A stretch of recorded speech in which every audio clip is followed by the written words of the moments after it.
Se ha aprobado hoy en el Congreso con un abogado constitucionalista que es ponderado en un oficio que últimamente anda muy polarizado. Y necesitamos a alguien que con ponderación y claridad nos explique lo que ha pasado hoy.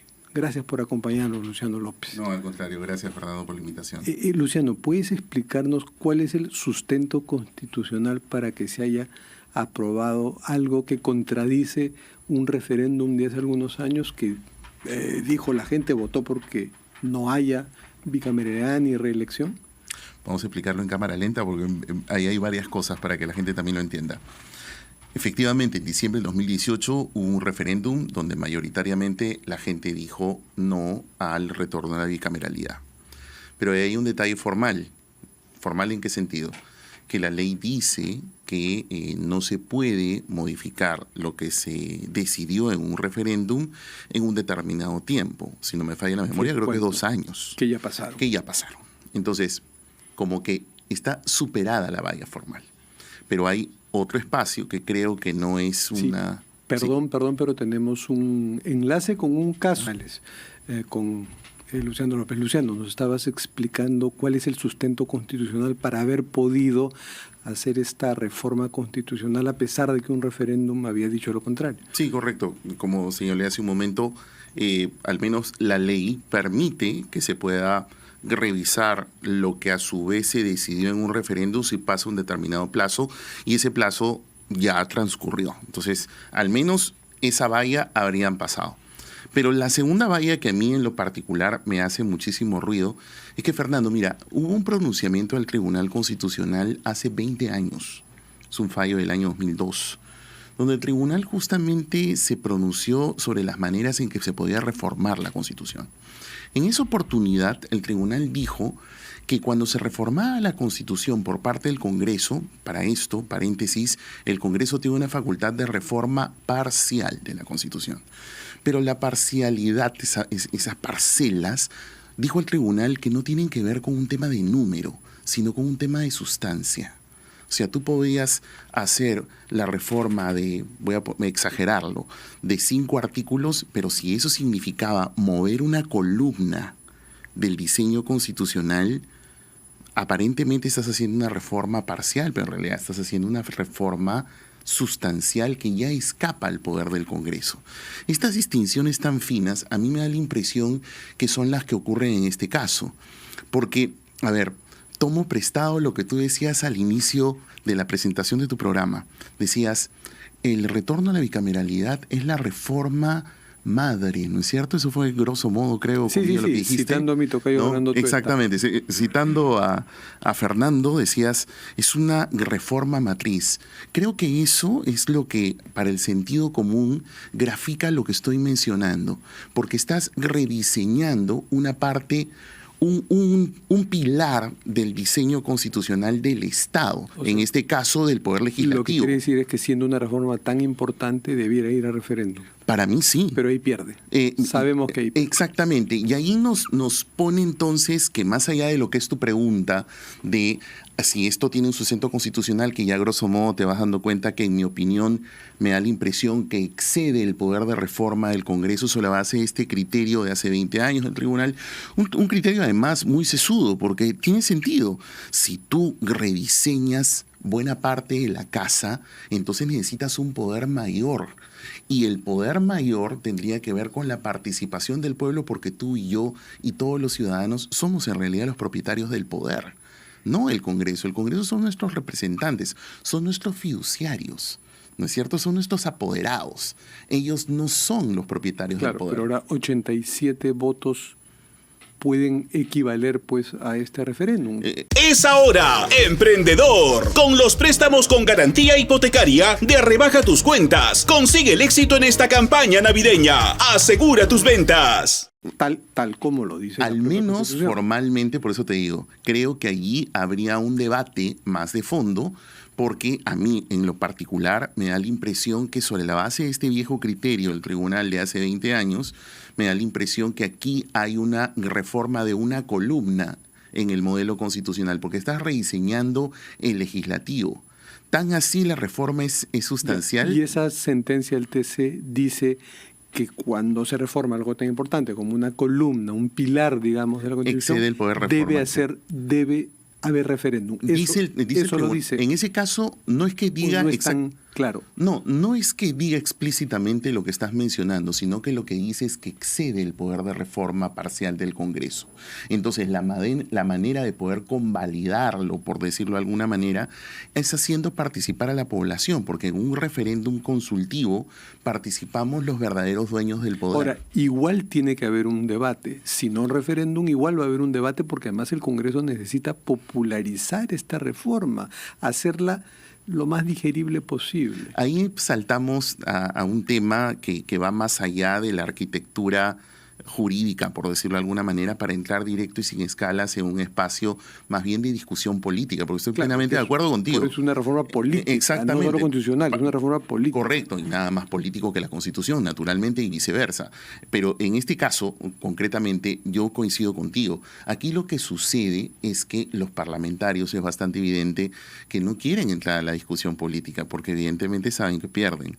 Y es penoso para todos los ciudadanos, porque además acá hay un tema. Una cosa es lo que se habla en teoría, y estoy de acuerdo de que lo más conveniente es un diseño bicameral, pero en teoría. Pero si tú no lo acompañas con una reforma política, entonces tú no estás retornando a la bicameralidad, sino que estás duplicando la mediocridad. A propósito, has revisado, son 53, he contado 53, tal vez uno más, uno menos artículo y no me equivoco, pero se han cambiado todos esos artículos por una no provocación de cambiar demasiados artículos, sino porque era necesario en cada uno que hiciera mención a una sola Cámara decir senadores y diputados. Por eso se han cambiado tantos, ¿no? Por una razón formal. Y porque es el diseño constitucional del legislativo, pues por eso te decía, es mover una columna. Entonces, al momento que mueves esa columna, te arrastra una serie de ejes en el modelo. Por eso te digo, a mí me da la impresión que cambia en realidad el diseño y excede el poder de reforma. Entre lo cambiado, ¿has encontrado que se meta de contrabando algo que no estaba en la Constitución? Además de la reelección parlamentaria. Más que ello, en realidad, me da la impresión que definitivamente se dificulta sobre todo el poder de reforma. Me explico. Mira, por ejemplo, nosotros tenemos actualmente en la Constitución del 93 esta cláusula que regula el procedimiento para reformar la Constitución. Es cierto que es justo lo que estamos hablando, ¿no? Que se puede hacer mediante referéndum si tienes una mayoría absoluta en una legislatura y vas a un referéndum, o omites el referéndum si es que tienes en 2 legislaturas ordinarias una mayoría de 2/3.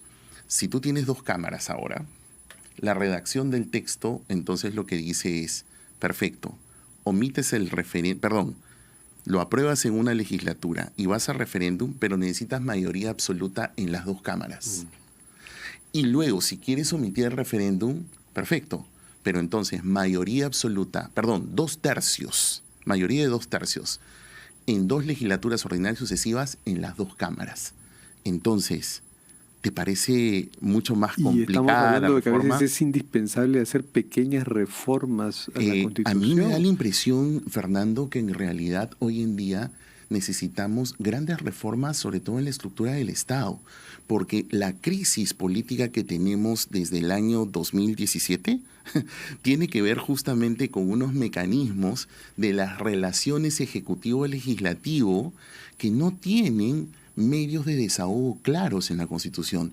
¿Cuántas veces hemos estado hablando del tema de la cuestión de confianza, de la disolución del Parlamento? Es más, me parece hasta incongruente algunos parlamentarios que, por ejemplo, han propuesto algo que para mí es sumamente importante, que es la renovación parlamentaria a mitad de mandato, para evitarnos los problemas de la disolución del Parlamento, y más bien quieran ir a este tema más por un interés político propio de sus propios partidos, valga la redundancia, que en realidad una necesidad de reforma. Ahora, ¿es irreconciliable bicameralidad y renovación por tercios? No.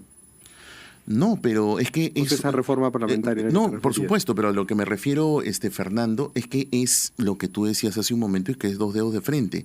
Es que necesitas ampliar el debate y entrar a una discusión de reforma política que tiene definitivamente reformas constitucionales, porque si tú no las haces, entonces vamos a seguir repitiendo la historia, pero lo que es peor es que sin reforma política que acompañe estas reformas estructurales en la Constitución, en el caso concreto de la bicameralidad, vuelvo a repetir, vas a duplicar la mediocridad. Porque si tú no reformas políticamente, este modelo teórico de que lo más conveniente es que sean 2 cámaras, lo que vas a hacer es de que este Congreso unicameral que tenemos, así que de mediocre, que cada vez es peor, vas a tener 2 horribles cámaras y vas a desacreditar el modelo. Que quería aprovechar los pocos minutos que nos quedan para hablar de la Junta Nacional de Justicia, que es un tema bueno, que se ha congelado con la medida cautelar que dio el Poder Judicial. ¿Esta medida cautelar te parece que estuvo bien fundamentada? Sí, yo le he leído la resolución y aquí hay un tema clave.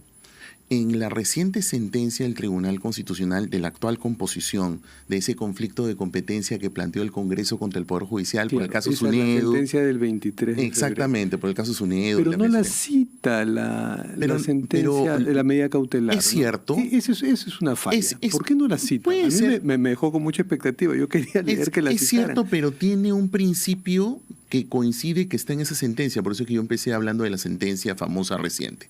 Porque el tribunal ahí no dice que el Poder Judicial tenga 0 posibilidad de revisar algún acto del Parlamento. Lo que dice en una parte que autoriza esa revisión, nosotros le llamamos control en términos técnicos, dice que son revisiones que tienen que ver con garantías del debido proceso, que sobre eso sí tiene competencia para revisar. Entonces coincido contigo que hubiese sido mucho mejor que la sala cite el fallo, pero por eso que te decía que aunque no lo cita, sin embargo, el punto medular, claro, recoge el espíritu, porque el punto medular de su decisión es: aquí no se han respetado las garantías del debido proceso. Sí, bueno, lo mismo se lo pregunté a Francisco Morales, el presidente del TC, y me lo dijo con claridad. Me dijo, nadie puede hacer lo que le dé la gana, y que esa sentencia sí tenía un límite, que lo propuso el ponente de la sentencia, el doctor Gutiérrez Tixe, que tenía un límite en los derechos fundamentales. En el debido proceso.